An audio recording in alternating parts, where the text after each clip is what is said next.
Hello and welcome back to my channel. ഇന്ന് ഞാൻ തയ്യാറാക്കാൻ പോകുന്നത് ഹൈദരാബാദി ചിക്കൻ ബിരിയാണിയാണ്. ഒരുവിധം എല്ലാവരുടെയും ഫേവറേറ്റ് ആയിട്ടുള്ളൊരു ഫുഡാണ് ഹൈദരാബാദി ബിരിയാണി. അപ്പോൾ നമുക്കിത് എങ്ങനെ ഉണ്ടാക്കുന്നതെന്ന് നോക്കാം. വീഡിയോയിലേക്ക് പോകുന്നതിന് മുമ്പ് ചാനൽ ഇതുവരെ സബ്സ്ക്രൈബ് ചെയ്തിട്ടില്ലെങ്കിൽ ഒന്ന് സബ്സ്ക്രൈബ് ചെയ്തേക്കണം. ഇതിന് വേണ്ടിയിട്ട് ആദ്യം നമുക്ക് സവാള ഒന്ന് ഫ്രൈ ചെയ്തെടുക്കണം. അതിനുവേണ്ടി ഞാനിവിടെ 1/2 കപ്പ് ഓയിൽ എടുത്തിട്ടുണ്ട്. സൺഫ്ലവർ ഓയിലാണ് എടുത്തിട്ടുള്ളത്. എണ്ണ നന്നായിട്ട് ചൂടായിട്ട് വരുമ്പോൾ അതിലേക്ക് നമുക്ക് സവാള ഇട്ട് ഫ്രൈ ചെയ്തെടുക്കാം. ഞാനിവിടെ 3 വലിയ സവാള കനം കുറച്ച് അരിഞ്ഞെടുത്തതാണ്. ഞാനിപ്പോൾ ഇത് 2-3 ബാച്ചായിട്ടാണ് ഫ്രൈ ചെയ്തെടുക്കുന്നത്. നിങ്ങൾക്ക് പെട്ടെന്ന് ഫ്രൈ ചെയ്തെടുക്കണമെങ്കിൽ കൂടുതൽ ഓയിൽ ഒഴിച്ച് ഫ്രൈ ചെയ്തെടുക്കാം. നല്ലൊരു ഗോൾഡൻ ബ്രൗൺ കളറായി വരുന്നത് വരെ നമുക്കിതിനെ ഫ്രൈ ചെയ്തെടുക്കണം. ഇപ്പം നമ്മുടെ സവാള നന്നായിട്ട് ഫ്രൈ ആയി വന്നിട്ടുണ്ട്. നല്ല ഗോൾഡൻ ബ്രൗൺ കളറായിട്ടുണ്ട്. നന്നായിട്ട് ക്രിസ്പി ആയിട്ടും വന്നിട്ടുണ്ട്. നമുക്കിനി ഇതിനെ എണ്ണയിൽ നിന്ന് മാറ്റാം.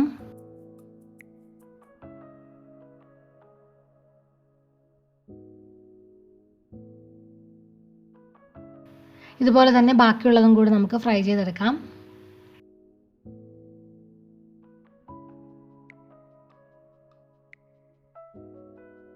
ഇതിൽ നിന്ന് നമുക്ക് കുറച്ച് മാറ്റി വെക്കണം. നമ്മൾ ദം ചെയ്യുന്ന സമയത്ത് ഇട്ട് കൊടുക്കാൻ വേണ്ടിയിട്ട് കുറച്ച് മാറ്റി വെക്കണം.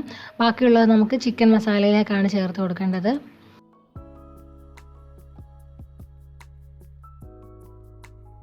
അപ്പോൾ ഞാൻ ഇത്രയും സവാള മാറ്റി വയ്ക്കുകയാണ്. ബാക്കിയുള്ള സവാള നമുക്ക് കൈകൊണ്ട് നന്നായിട്ടൊന്ന് പൊടിച്ചെടുക്കണം.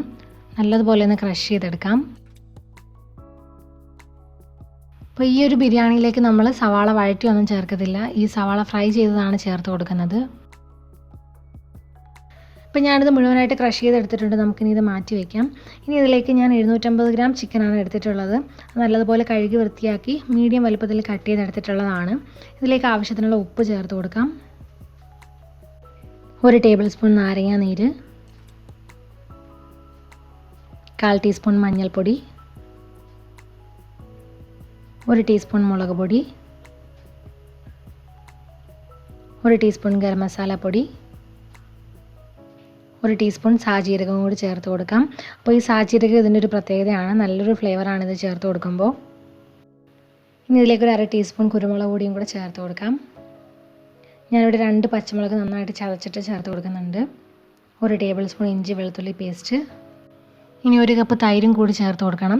കുറച്ച് കട്ടിയുള്ള തൈര് വേണം. ഇനി ഇതിലേക്ക് കുറച്ച് മല്ലിയില അരിഞ്ഞതും കുറച്ച് പുതിനയില അരിഞ്ഞതും കൂടി ചേർത്ത് കൊടുക്കണം. അതൊക്കെ ഓരോരുത്തരുടെ ഇഷ്ടത്തിനനുസരിച്ച് കുറച്ചോ കൂടുതലോ ചേർത്ത് കൊടുക്കാവുന്നതാണ്. ഇനി ഇതിലേക്ക് നമ്മൾ ഫ്രൈ ചെയ്ത് വെച്ചിരിക്കുന്ന സവാള ചേർത്ത് കൊടുക്കാം. പൊടികൾ ചേർത്ത കൂട്ടത്തിൽ ഞാൻ മല്ലിപ്പൊടി ചേർത്തിട്ടില്ലായിരുന്നു. അപ്പോൾ 1 ടീസ്പൂൺ മല്ലിപ്പൊടിയും കൂടി ചേർത്ത് കൊടുക്കാം. പിന്നെ നമ്മൾ സവാള ഫ്രൈ ചെയ്തെടുത്ത ആ ഓയിലും കൂടി 1 ടേബിൾ സ്പൂൺ ചേർത്ത് കൊടുക്കുന്നുണ്ട്. ഇനി ഇതിലേക്ക് 1/2 ടേബിൾ സ്പൂൺ നെയ്യും കൂടി നമുക്ക് ചേർത്ത് കൊടുക്കാം. ഇനി ഇതെല്ലാം കൂടി കൈകൊണ്ട് നന്നായിട്ട് മിക്സ് ചെയ്ത് നമുക്ക് ചിക്കനിൽ തേച്ച് പിടിപ്പിക്കണം. അപ്പോൾ ഈ മാരിനേഷൻ നമ്മൾ കൈകൊണ്ട് തന്നെ ചെയ്യണം. നല്ലതുപോലെ ഒന്ന് മിക്സ് ചെയ്ത് കൊടുക്കണം. എന്നാലേ ചിക്കനിലേക്ക് ആ മസാല നല്ലതുപോലെ പിടിക്കുകയുള്ളൂ. അപ്പോൾ ഞാനിത് നന്നായിട്ട് മിക്സ് ചെയ്തെടുത്തിട്ടുണ്ട്.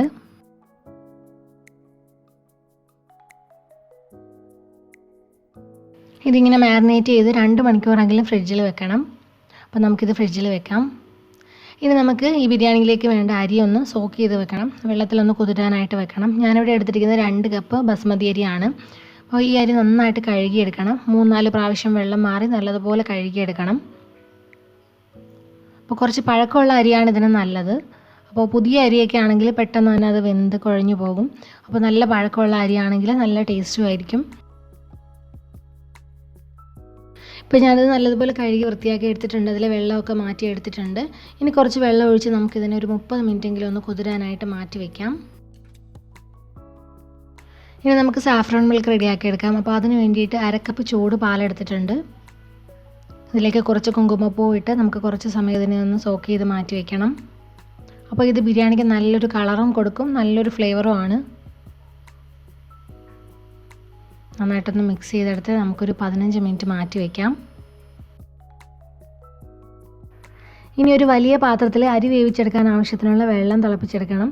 എന്നിട്ട് അതിലേക്ക് ഗരം മസാലയൊക്കെ ചേർത്ത് കൊടുക്കാം. ഗ്രാമ്പൂ, ഏലക്ക, കറുവാപ്പട്ട, തക്കോലം, കറുവയുടെ ഇല, പിന്നെ 1 ടീസ്പൂൺ സാജീരകവും കൂടി ചേർത്ത് കൊടുക്കുന്നുണ്ട്. ഇനി ഇതിലേക്ക് ആവശ്യത്തിനുള്ള ഉപ്പ് ചേർത്ത് കൊടുക്കണം. ഉപ്പ് ചേർക്കുമ്പോൾ കുറച്ച് അധികം ഉപ്പ് ചേർത്ത് കൊടുക്കണം. നമ്മൾ ഈ വെള്ളം ഒന്ന് ടേസ്റ്റ് ചെയ്ത് നോക്കുമ്പോൾ നല്ലതുപോലെ ഉപ്പുണ്ടായിരിക്കണം. ഇനി ഇതിലേക്ക് 1 ടീസ്പൂൺ ഓയിലും കൂടെ ചേർത്ത് കൊടുക്കാം. ഞാൻ സവാള ഫ്രൈ ചെയ്തെടുത്ത അതേ ഓയിൽ തന്നെയാണ് ചേർത്ത് കൊടുത്തത്. എന്നിട്ട് നന്നായിട്ട് മിക്സ് ചെയ്തെടുത്തിട്ട് ഒന്ന് തിളപ്പിച്ചെടുക്കാം. വെള്ളം നന്നായിട്ട് തിളച്ച് വന്നിട്ടുണ്ട്. ഇനി ഇതിലേക്ക് നമ്മൾ കുതിർത്തി വെച്ചിരിക്കുന്ന അരി ചേർത്ത് കൊടുക്കാം.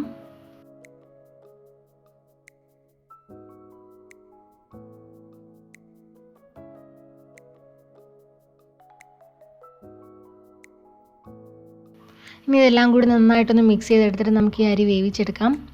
ഇതിൻ്റെ 1/4 ഭാഗം വെന്ത് വന്നാൽ മതിയാകും. കാരണം ഇത് ദമ്മിൽ കിടന്ന് വീണ്ടും വേകാനുള്ളതാണ്. അപ്പോൾ ഒരുപാട് വെന്തങ്ങ് കുഴഞ്ഞു പോകും.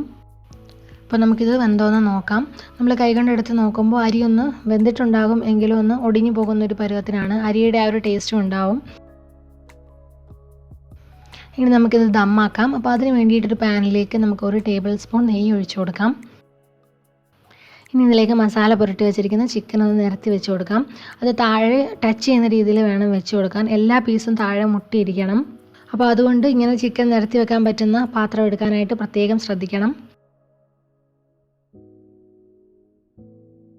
അപ്പോൾ ഞാൻ ചിക്കൻ മുഴുവനായിട്ട് നിരത്തി വെച്ചിട്ടുണ്ട്. ഇനി നമുക്ക് ആ പാത്രത്തിൽ എന്തെങ്കിലും മസാല ബാക്കിയുണ്ടെങ്കിൽ അതും കൂടി അതിലേക്ക് വെച്ച് കൊടുക്കാം. അപ്പോൾ ഈ ദമ്മിൽ കിടന്നാണ് ഈ ചിക്കൻ വെന്ത് വരുന്നത്. നമ്മൾ വേറെ വേവിക്കേണ്ട ആവശ്യമില്ല.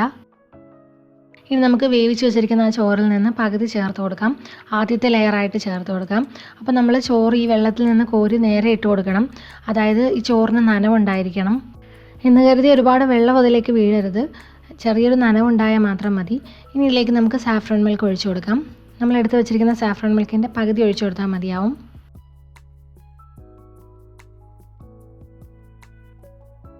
ഇനി ഇതിന് മുകളിലായിട്ട് കുറച്ച് നെയ്യ് ഒഴിച്ചു കൊടുക്കാം.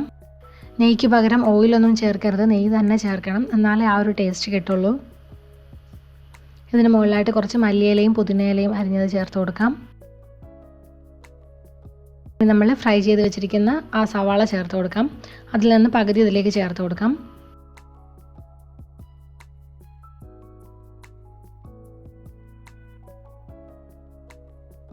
ഇതിന് മുകളിലായിട്ട് ബാക്കിയുള്ള ചോറും കൂടി ഇട്ട് കൊടുക്കാം.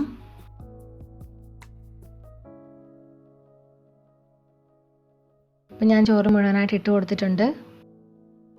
ഇനി നമ്മൾ നേരത്തെ ചെയ്ത പോലെ തന്നെ സാഫ്രോൺ മിൽക്ക് ഒഴിച്ചു കൊടുക്കാം. കുറച്ച് മല്ലിയിലയും പുതിനയിലയും ഇട്ട് കൊടുക്കണം.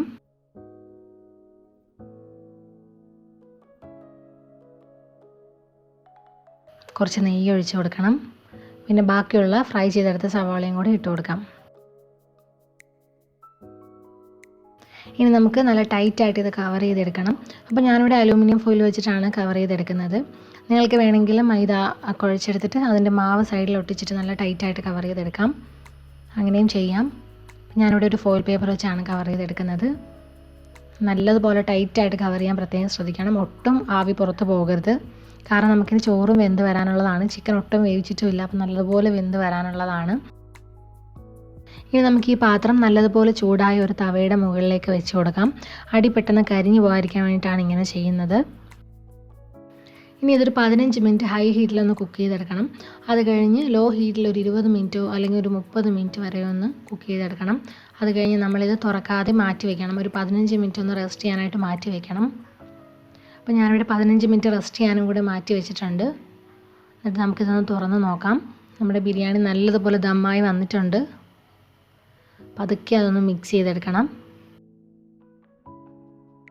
നല്ല ഈസി ആയിട്ട് ഉണ്ടാക്കിയെടുക്കാൻ പറ്റുന്ന ഒരു റെസിപ്പി അല്ലേ. അപ്പോൾ നമുക്ക് ചിക്കനൊക്കെ വെന്തോന്ന് നോക്കാം. റൈസ് ഫുള്ളായിട്ട് വെന്ത് വന്നിട്ടുണ്ട്. നമുക്ക് ചിക്കനൊന്ന് വെന്തോന്ന് നോക്കാം. ചിക്കൻ നല്ലതുപോലെ വെന്ത് വന്നിട്ടുണ്ട്. നല്ല സോഫ്റ്റായിട്ടാണ് വെന്ത് വരുന്നത്. അതിൻ്റെ ആ ഒരു സൈഡിലൊരു ബ്രൗൺ കളറും വന്നിട്ടുണ്ട്. നമ്മൾ താഴെ ടച്ച് ചെയ്തല്ലേ വെക്കുന്നത്.